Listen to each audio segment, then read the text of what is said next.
நல்லவை கேட்போம் நமது சேனலில் ரோதனத்தின் பெருமையை கேட்போம். உலகத்தில் சில பேருக்கு தன்னுடைய காரியங்களை சாதிச்சுக்கணும் அப்படின்னா நேர்மையாக கேட்டு போராடி சாதிச்சுக்கலாம், இல்லை சரியான காரணத்தை சொல்லி அதை நிறைவேற்றிக்கலாம். ஆனால் சில பேர் அழுது சாதிச்சுக்கிறது அப்படிங்கிறது உலகத்தில் உண்டு. ஸ்திரீனாம் ரோதனம் பலம். இந்த பெண்களுக்கு பொதுவாக ஒரு இதை அவங்க நிறைவேற்றிக்கணும் அப்படின்னா அழுது அதை தான் காரியத்தை பண்ணிப்பார். அது மாதிரி இது உலகத்தில் இருக்கக்கூடியது. அந்த மாதிரி சில குழந்தைகள் பிறந்ததுலேருந்தே அப்படி இருக்கும். அதே போல் இங்கே ஒரு குழந்தை பிறந்ததுலேருந்தே ஒரு அழுக. அது யார் அப்படின்னு கேட்டால் ருத்ர பகவான். அவர் தான் அழுகையில் ரொம்ப பிரசித்தமானவர், புகழ்பெற்றவர். சதுர்முக பிரம்மா நான்முகன் கோபத்தோடு இருக்கும் பொழுது இந்த அர்த்தநாரீஸ்வரர் அப்படிங்கிறதான ருத்ர பகவான் பிறந்தார். ஒரு கல்பாதி காலத்தில் சதுர்முகன் என்ன பண்ணார் அப்படின்னு கேட்டால், இந்த சிருஷ்டிகளை பண்ணும்போது இப்போ அர்த்தநாரீஸ்வரராக பிறந்த உடனே ரெண்டு பேரையும் தனித்தனியாக இது பண்ணிக்கோ அப்படின்னு சொல்லி இந்த சிருஷ்டிக்காக சில ஆலோசனைகள்லாம் சொல்லி அந்த மாதிரி பண்ணார். இதை நாம் நேற்றுக்கு அனுபவித்தோம். இப்போ இந்த பிரம்மா என்ன பண்ணுறாருன்னா தனக்கு சமமாக ஒரு புத்திரன் வேணும் அப்படின்னு ஆசைப்படுறார். அதுக்காக ஒரு யோசிக்கிறார், சிந்தனை பண்ணுறார். அப்போ அவரோட மடியில் ஒரு ஆண் குழந்தை தோன்றியது. கருப்பும் சிவப்புமா கலந்ததான அந்த குழந்தை நீலலோகிதமாக இருந்தது. அது என்ன பண்ணித்து அப்படிங்கிட்டா அழுதுது.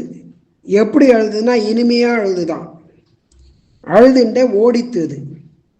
இப்படி அழுதுண்டே ஓடுற அந்த குழந்தைய பார்த்ததான பிரம்மா, ஏ குழந்தாய் குமாரா ஏன் அழறாய் அப்படின்னு கேட்குறேன். ஏன் அழறேன்னு கேட்குறேன். எனக்கு பேர் வைக்கணும் அப்படின்னு சொல்கிறது அந்த குழந்தை. எனக்கு பேர் வைக்கணும் அப்படின்னு சொல்லி அழறது. உடனே யோசிக்கிறார் சதுர்முகன். இது அழுதுண்டே ஓடுறதுனால ரோதனாத் திராவணாச்ச ருத்ரஹா. இப்போ ரோதனம் பண்ணினதுனால இதுக்கு ருத்ரன்னு பேரு அப்படின்னு பேரை வைக்கிறார். அழாம இரு, தைரியமா இரு அப்படின்னு சொல்லி ருத்ரன்னு பேர் வச்சுட்டார். இதனால திருப்தி ஏற்படலை. அந்த ருத்ரனுக்கு திருப்தி ஏற்படவில்லை. இந்த பேர் வச்சனால திருப்தி ஏற்படலை. உடனே என்ன பண்ணார், மேலே 7 தடவை அழறார். 7 வாட்டி அழறார் மறுபடியும். அதுக்கு காரணமாக அவருக்கு பவன், சர்வன், ஈசானன், பசுபதி, பீமன், உக்ரன், மகாதேவன் அப்படின்னு 7 பேர்களை வைக்கிறார் ருத்ரன். அப்போ ருத்ரனோட சேர்த்து 8 பேர் அவருக்கு. இப்படி 8 பேர் ருத்ர பகவானுக்கு ஏற்பட்டது. அப்போ 8 ஸ்தானங்களையும் கொடுக்கிறார், 8 பத்னிகளையும் கொடுக்கிறார் சதுர்முக பிரம்மன். 8 ஸ்தானங்கள் என்ன அப்படின்னு கேட்டால், சூரியன், ஜலம், பூமி, வாயு, அக்னி, ஆகாசம், தீட்சிதன், பிராமணன், அதாவது பிராமணனா எஜமானன், சந்திரன், இப்படி 8 விதமான இடங்கள் அந்த ஸ்தானங்களை கொடுக்குறார். இது எல்லாமே இந்த ருத்ர பகவானுக்கு சரீரங்களாக இருக்கு. அதனால ருத்ர பகவானுக்கு அஷ்டமூர்த்தி அப்படின்னு பேர். அதனால தான் அஷ்டமூர்த்தின்னு ஒரு பிரசித்தம் ஏற்பட்டு. இதை மகாகவி காளிதாசன் அழகா சாகுந்தல அந்த கிரந்தத்தில் அப்படியே வர்ணிக்கிறார். யா சிருஷ்டி சிரஷ்டுராத்யா வகதி விதிகதம் யாகவிர்யா ச ஹோத்ரி ஏ த்வே காலம் விதத்தः ஸ்ருதி விஷய குணா யா ஸ்திதா வியாப்ய விஸ்வம் யாமாகு சர்வபூத பிரகிருதிரிதியா பிராணின பிராணவந்தः பிரத்யக்ஷாபிப்ரபன்னத்தனுபிரவது வக்தாபிரஷ்டாபிரீஷः. இப்படி 8 மூர்த்திகளுக்கும் 8 பத்னிகள் உண்டு. சூரியமூர்த்திக்கு சுவர்ச்சா, ஜலமூர்த்திக்கு உஷா, பூமிக்கு சுகேஷி, வாயுமூர்த்திக்கு சிவா, அக்னிமூர்த்திக்கு ஸ்வாகா, ஆகாசமூர்த்திக்கு திக்கு திசை, தீட்சிதனான பிராமணனுக்கு தீக்ஷா, சோமமூர்த்திக்கு சந்திரனுக்கு ரோஹிணி. இப்படி பத்னிகள்லாம் இருந்தான்.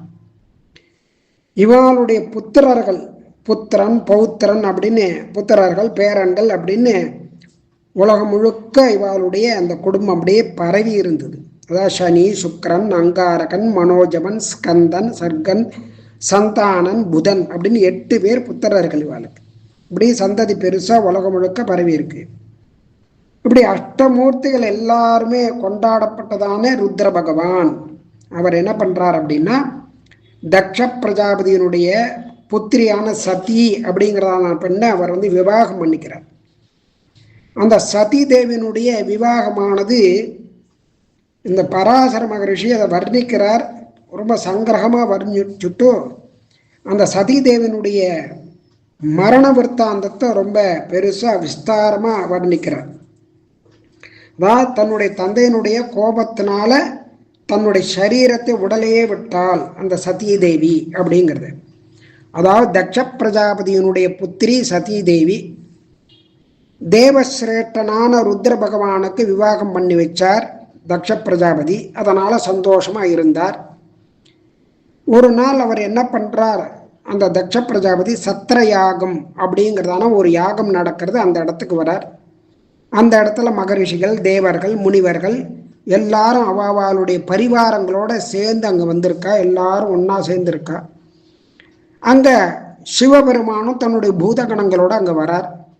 அப்போ அந்த சபைக்கு வந்ததான தக்ஷ பிரஜாபதி அவர் ரொம்ப தேஜஸோட, ரொம்ப பார்க்கறதுக்கு ரொம்ப கௌரவமாகவும் நன்னா இருந்தார். அவருடைய காந்தியினால், முக காந்தியினால் சபையே பிரகாசமாக இருந்தது. அப்பேற்பட்டதான பெருமை உடையதான அவர் அந்த சபைக்கு வரும்பொழுது எல்லாரும் அவளுடைய ஆசனத்திலேருந்து எழுந்து அவரை வணங்கி வரவேற்று உபசாரமெல்லாம் பண்ணார். அந்த சபையில் எழுந்திருக்காம இருந்தவா 2 பேர். ஒன்று சதுர்முக பிரம்மா, இன்னொன்று பஞ்சமுகனான பரமசிவன். அதில் 4முகன் அப்படின்னு சொல்லக்கூடியதான இந்த சதுர்முக பிரம்மா இவருக்கு தந்தை அப்படிங்கிறதுனால தக்ஷ பிரஜாபதி அவரை சேவிச்சுட்டு, அதாவது வணங்கி விட்டு மேலே அப்படியே நகர்ந்தார். அவர்கிட்ட ஒரு உத்தரவு வாங்கிட்டு அப்படியே நகர்ந்தார். நகர்ந்து போய் தன்னுடைய ஆசனத்தில் போய் இருக்கையில் அமர்ந்தார் தக்ஷ பிரஜாபதி. அதுக்கப்புறம் திரும்பி பார்க்குறார், அங்கே ருத்ரன் உட்காந்துருக்கார். அவர் ஒரு ஆசனத்தில் உட்காந்துருக்கார். எழுந்திருக்கலை, வணக்கம் சொல்லலை, அதான் நமஸ்காரம் பண்ணலை, எதுவுமே பண்ணலை, அப்படியே உட்காந்துருந்தார். இதனால் தக்ஷ பிரஜாபதிக்கு கோபம் வந்துடுத்து. தன்னுடைய புத்திரியினுடைய கணவன், தன்னுடைய மாப்பிள்ளை ஜாமாதா, ஒரு விதத்தில் தனக்கு சிஷ்யன், இன்னொரு விதத்தில் ஜாமாதா. எப்படி பார்த்தாலும் சாஸ்திரப்படி இவன் என்னை சேவிக்கணும், நமஸ்காரம் பண்ணணும், அதுவும் பண்ணலை. சனாதன தர்மமாக சொல்லக்கூடியதான ஒரு சபையில் ஒரு பெரியவா வந்தால் அவளுக்கு மரியாதை கொடுக்கணும், அவளை வணங்கணும் அப்படின்னு சொல்கிறது. இது எதுவுமே பண்ணலையே அப்படின்னு இந்த தக்ஷ பிரஜாபதிக்கு ஒரு மனசுக்குள்ள ரொம்ப கோபமும் வருத்தமும் வந்தது. அதை நினச்சி இந்த மாதிரி இந்த சபையில் இருந்தால் இந்த சனாதன தர்மமானது கெட்டு போயிடும், சாஸ்திரம் சொன்ன வழியை புறக்கணிக்கக்கூடாது, அப்புறம் எல்லாரும் இப்படியே பண்ணிடுவா, அதனால் இது கெட்டு போயிடும்னு சொல்லிட்டு அவர் என்ன பண்ணார், உடனே இந்த ருத்ரனை ரொம்ப வெறுப்போடு பார்த்தார். பார்த்துட்டு என்ன பண்ணால் அந்த சபையில் இந்த விஷயத்தை சொல்கிறதுக்காக சபையோர்களே அப்படின்னு எல்லாரையும் கூப்பிட்டார். நான் சொல்கிறத கேளுங்க, நான் இதை சொல்லணும், தர்மத்தை சொல்லணும், சாஸ்திரத்தை சொல்லணுங்கிறதுக்காக நான் சொல்கிறேன். ஒரு அஜ்ஞானத்தினாலே, அறியாமையினாலேயோ பொறாமையினாலேயோ நான் இதை சொல்லலை. பெரியவா நல்லவர்கள் கடைபிடிக்கக்கூடியதான நல்ல வழியை நான் சொல்கிறேன். இந்த சபையில் பெரிய மகான்கள்லாம் இருக்கா, அவளுடைய புகழ் அதெல்லாம் போரா மாதிரி பாழாக்கிற மாதிரி இந்த ருத்ரன் நடந்துருக்கான். அதனால் பெரியோர்கள் எல்லாரும் கடைபிடித்து காட்டியதான சதாச்சாரம் நல்ல வழியானது அதை அழிந்து போகும்படியாக பண்ணியிருக்கான். என்னுடைய பெண்ணை அக்னி சாட்சியாக கைப்பிடித்தவன், அதனால் இவன் எனக்கு சிஷ்யன், ஒரு பக்கம் இன்னொரு பக்கம் மாப்பிள்ளை.